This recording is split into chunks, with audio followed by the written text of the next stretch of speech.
Welcome to another episode of Sleep and Relax ASMR. This episode, I will critique the work of a little-known artist. You may or may not have heard of him, by the name of Pablo Picasso.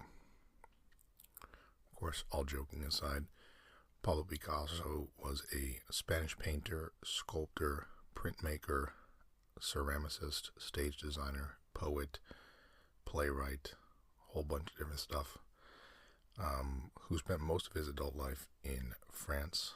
He is regarded as one of the most influential artists of the 20th century. And he is also known for co-founding the Cubist movement, the invention of constructed sculpture. If this is your first time listening to an episode of the ASMR Critic, the concept is pretty straightforward. I take an artist, filmmaker, creator, and I critique his or her work using my little artistic knowledge and simple-minded approach to most things in life. And I provide my commentary and rambles throughout the episode. I'm not an expert of art, simply an expert on my opinion. So, without further ado, let's start critiquing the work of Pablo Picasso. Up first is Les Demoiselles d'Avignon. You can see how good my French is these days. Also called The Young Ladies of Avignon, originally titled The Brothel of Avignon, is a large oil painting created in 1907 by Pablo Picasso. The work is part of the permanent collection of the Museum of Modern Art and portrays 5 nude female prostitutes in a brothel or on it's giving me something here. Street of Avignon, I guess it means. A street in Barcelona. Each figure is depicted in a disconcerting, confrontational manner, and none is conventionally feminine. The women appear slightly menacing and are rendered with angular and disjointed body shapes. The figure on the left exhibits facial features and dress of Egyptian or Southern Asian style. The 2 adjacent figures are shown in the Iberian style of Picasso's native Spain, while the 2 on the right are shown with African mask-like features. The racial primitivism evoked in these masks, according to Picasso, moved him to, quote, liberate an utterly original artistic style of compelling, even savage force, end quote. In this adaptation of primitivism and abandonment of perspective in favor of a flat, 2-dimensional picture plane, Picasso makes a radical departure from traditional European painting. This proto-cubist work is widely considered to be seminal in the early development of both cubism and modern art. Les Demoiselles was revolutionary and controversial and led to widespread anger and disagreement, even amongst the painter's closest associates and friends. Matisse considered the work something of a bad joke, yet indirectly reacted to it in his 1908 Bathers with a Turtle. Georges Braque, too, initially disliked the painting, yet perhaps more than anyone else studied the work in great detail. And in fact, the subsequent friendship and collaboration with Picasso led to the Cubist Revolution. Its resemblance to Cézanne's The Bathers, Paul Gauguin's statue Oviri, and El Greco's opening of the Fifth Seal has been widely discussed by later critics. At the time of its first exhibition in 1916, the painting was deemed immoral. The work, painted in Picasso's studio in Paris, was seen publicly for the first time at the Salon d'Athènes in July 1916. So, here's my commentary from a very technical, really not non-expert opinion. But I guess that is the beauty of art, isn't it? Is you really don't have to be an opinion,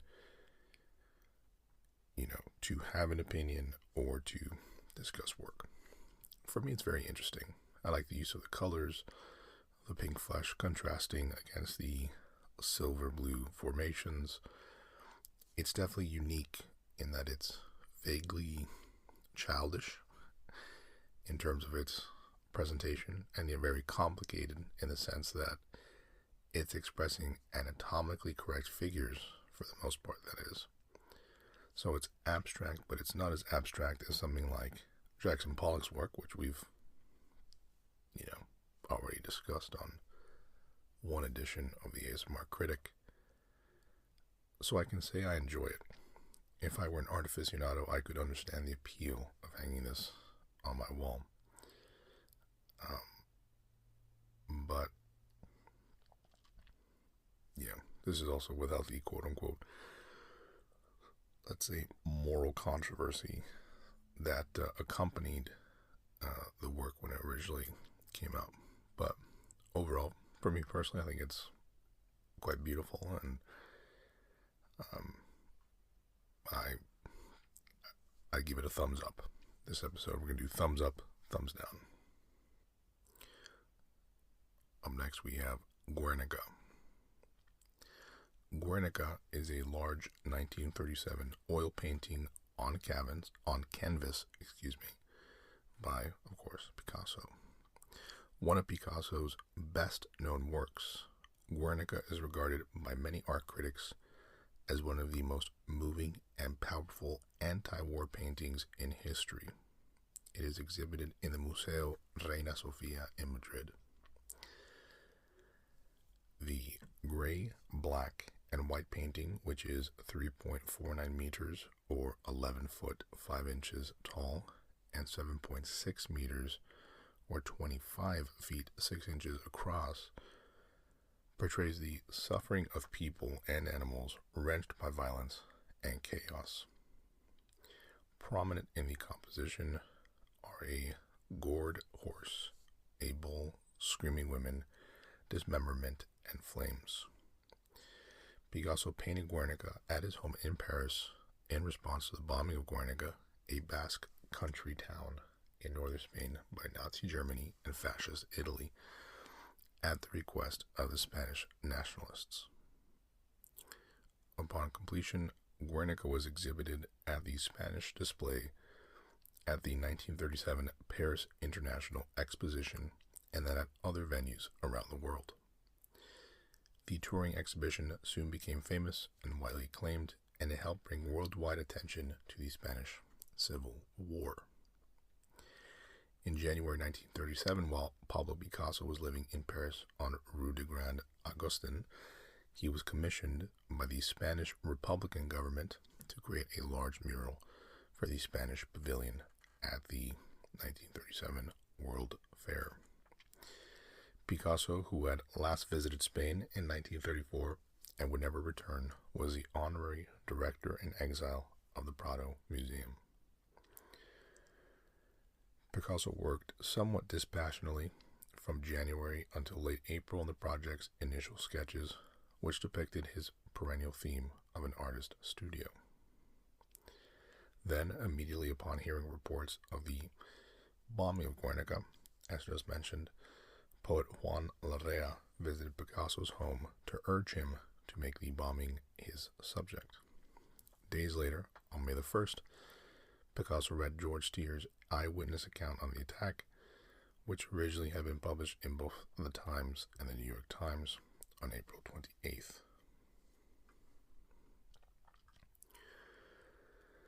So, that's a bit of context, a bit of information. Let's talk about the composition, maybe from a technical perspective, and I'll kind of give you my thoughts. The scene occurs within a room where, on the left, a wide-eyed bull stands over a grieving woman holding a dead child in her arms.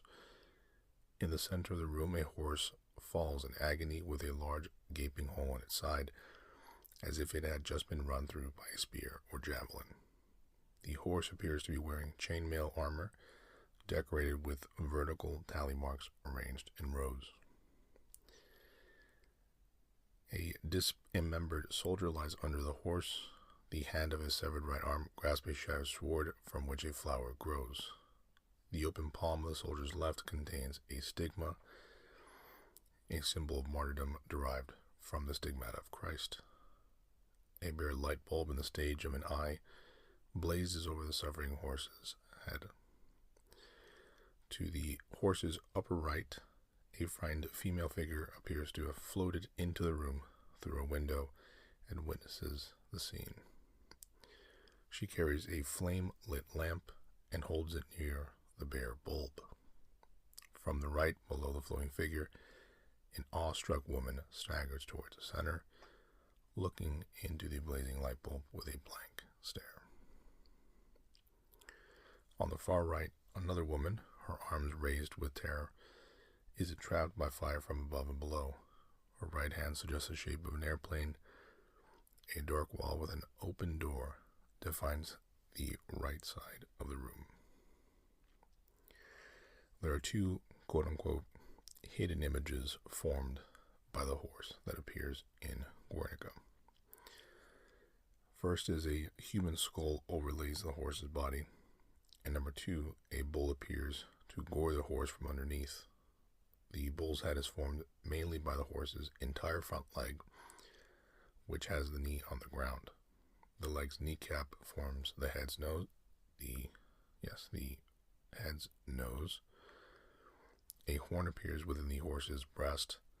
The bull's tail forms the image of a flame with smoke rising from it, seemingly appearing in a window created by the lighter shade of gray surrounding it. In my opinion, it is a pretty phenomenal work of art, in my opinion.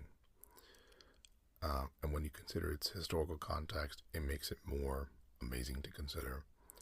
It's similar to the painting just discussed, and in what some of it comes off as childish in its simplicity. And that's what I mean by childish, not. That for me is what I think really appeals to me so far about Picasso's work is they're very specific and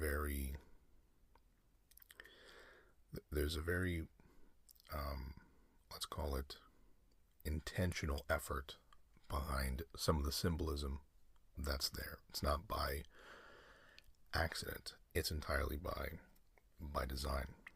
And every detail is well thought out. But in terms of how it's actually presented on canvas is what for me makes it really phenomenal. It's almost like this simplistic, again, childish in that it's not like a self-portrait, for example, that requires a ton of technical detail. So for me, that's what makes it even more difficult, is you're conveying death and war and terror on a work of art without relying on the literal technical side of it. So it's, I think, art in its purest form. The purposeful lack of colors and the shading of gray to indicate fire, and the bull and the horse kind of combining to form its own image. Independently they represent one thing, but then they kind of come together and represent a larger point to the work. So once again, I will give Guernica double thumbs up. And I like it so far better than the first one.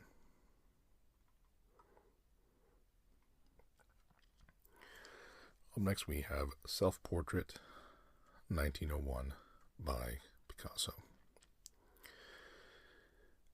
The first two I basically gave some background to, maybe some technical information.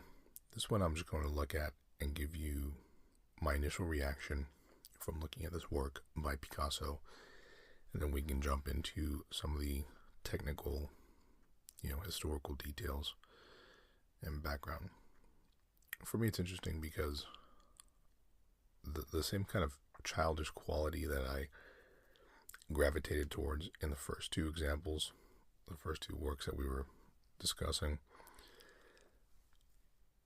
those I enjoyed so much because, again, there are extremely dark, intentional meanings behind both works, and that cubist, abstract, I keep referring it to childish in terms of its composition because I'm not an expert, probably, but that for me I really enjoyed. But in self-portrait, it's almost like it's a blue background. It's him. He's almost like ghostly white, wearing a dark blue, looks to be like a trench coat. And it's not that it's bad, it's that it's not exactly a lifelike self-portrait. It's not as if it's a work of art that's going to give you the impression of, is this a picture I'm looking at or a work of art. So while being good, I think if you see it, it almost strikes me as like an intermediate level artist working on self-portraits, which perhaps that's the thing, is an artist that's good at self-portraits and sort of lifelike portraits, maybe not the same as someone who's excellent at abstract or landscape or whatever the case may be. I do like the blue background. I think it's pretty interesting. I like his use of colors. I do think that's always very purposeful, is he draws your eyes to very specific parts of the canvas. I'll get into some of the details now. Like El Greco and Vincent van Gogh, his illustrious predecessors in the genre, Picasso seems to have had a predilection for the self-portrait, where the external image of the man becomes infused with the subjective projection of the artist. Throughout his long career, he painted various likenesses of himself that reveal his progress in life and art. This self-portrait, painted during his second stay in Paris in the winter of 1901, was the end of a series and marked the beginning of the Blue Period. So that makes sense. If he's getting into the Blue Period, the first thing I mentioned, I think, about his self-portrait was precisely the blue background, which I thought was, again, I love his use of colors, but again, from a technical side, if you're doing a self-portrait, you would think but I guess I'll give him a bit more credit there, because if he's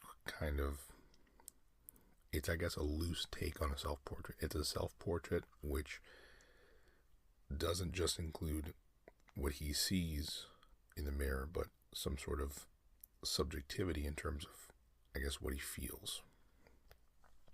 So I guess it gives it a bit more of an interesting factor there. Picasso was only 20 years old at the time, but he appears considerably older in this portrait. His face is drawn and gaunt from the hardships of the Parisian winter, the livid pallor of the face, relieved only by the orange tint of the lips, the scraggy beard, and the high-collared great coat, and the that enshrouds the body, all heighten the feeling of sadness and solitude that emanates from the canvas. The use of cool tones, especially the deep purple of the coat and the light, almost anemic brushwork overall, except in the face, are completely in keeping with the stark, ascetic image. The fluid contour of the gray coat, which is treated in broad vertical areas separated by a black line, recalls the influence of Gauguin. The psychological intensity expressed in the artist's somber and almost hallucinatory gaze is reminiscent of self-portraits by Vincent van Gogh. So, there's one other line here I want to mention. In this uncompromising vision of himself, Picasso makes no secret of the trials and tribulations that beset the young artist, but he does not fail prey to sentimentality. The Spaniard still has his pride. So with that in mind, I think I still stand by what I said initially. It's actually kind of underwhelming in terms of quality and in terms of what I thought Picasso at 20 years old would look like, but I guess it almost looks like a bad like camera filter, over a blue wall in your home. But I guess with self-portrait, I'm not giving him the credit for some of those small details. Again, I'm an expert on my opinion, not an expert in art. And when you factor in some of the symbolism and some of the very intentional use of colors, which even in my initial reaction I gave him, there's always a lot more than meets the eye, it seems like, with Picasso's work. So for me, it's my third favorite so far. I'll still give it a thumbs up because in reality, again, I think when you consider some of the context and when you can read a bit about the artistic side of it, the technical details, it makes it better for sure. So thumbs up. Up next we have what may be the last work discussed in this edition, because I think I want to do multiple editions of Pablo Picasso, is The Weeping Woman, 1937. The Weeping Woman series is regarded as a thematic continuation of the tragically depicted in Picasso's epic painting Guernica, which we already discussed. In focusing on the image of a woman crying, the artist was no longer painting the effects of the Spanish Civil War directly, but rather referring to a singular universal image of suffering. Picasso's insistence that we imagine ourselves into the excoriated face of this woman, into her dark eyes, was part of his response to seeing newspaper photographs of the Luftwaffe's bombing of Guernica on behalf of Franco in the Spanish Civil War on April 26, 1937. The Weeping Woman came at the end of the series of paintings, prints, and drawings that Picasso made in protest. It has very personal Spanish sources.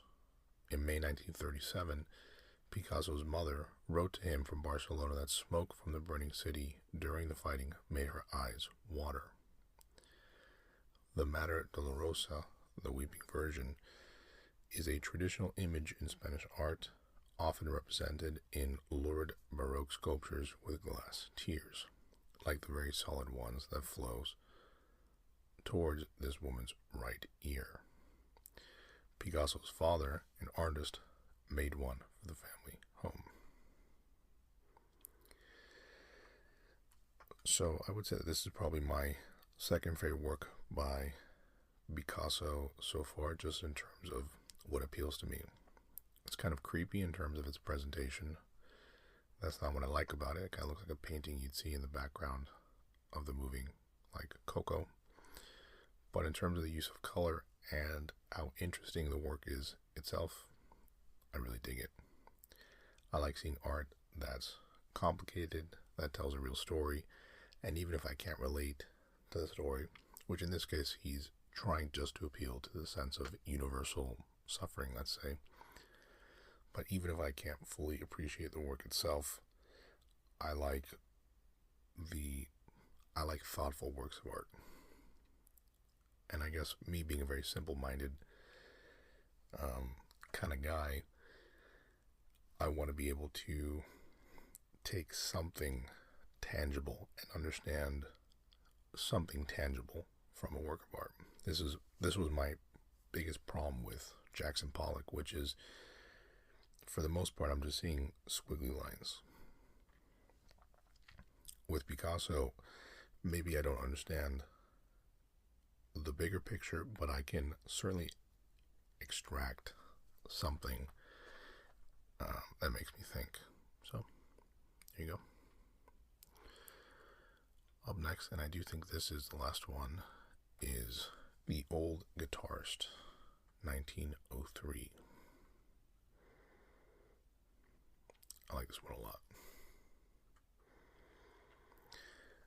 The Old Guitarist was painted in 1903, just after the suicide death of Picasso's close friend Sasegmas.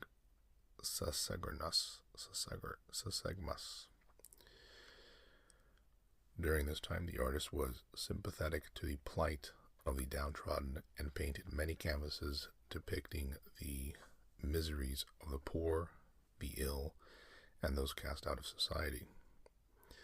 He too knew what it was like to be impoverished, having been nearly penniless during all of 1902. This work was created in Madrid, and the distorted style is reminiscent of the works of El Greco. So the image itself is this bent and sightless man holds close to him a large round guitar.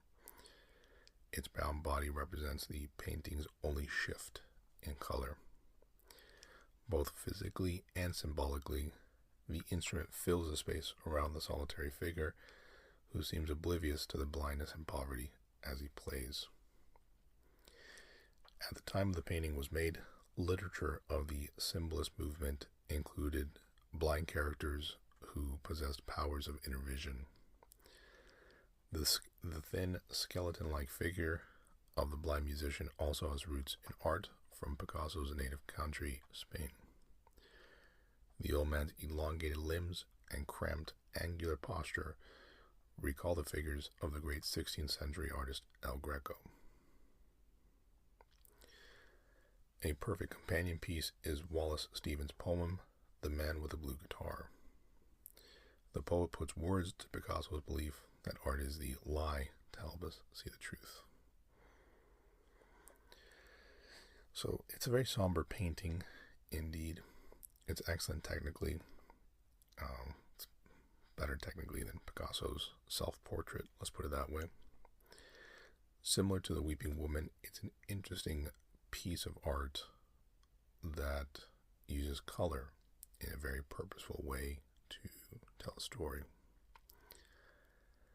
I think he achieves his goal of the painting telling a sad story to shine some light on those who have, maybe been forgotten by society's opinion. And again, much like all of Picasso's work so far, there's symbolism, both very clear and sometimes maybe a bit hidden in the canvas, that you can take and you can start making some assumptions, and you can start making, start applying some of your opinions, let's say. And for me, this is a good example. And for me, it's very good technically.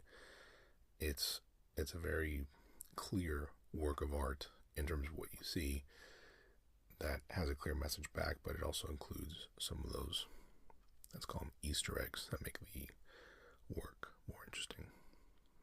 So this I'll give a double thumbs up. And I think with that is the last work of art that will be discussed by Pablo Picasso on this episode of the ASMR Critic. Obviously, there are quite a few more that I could explore.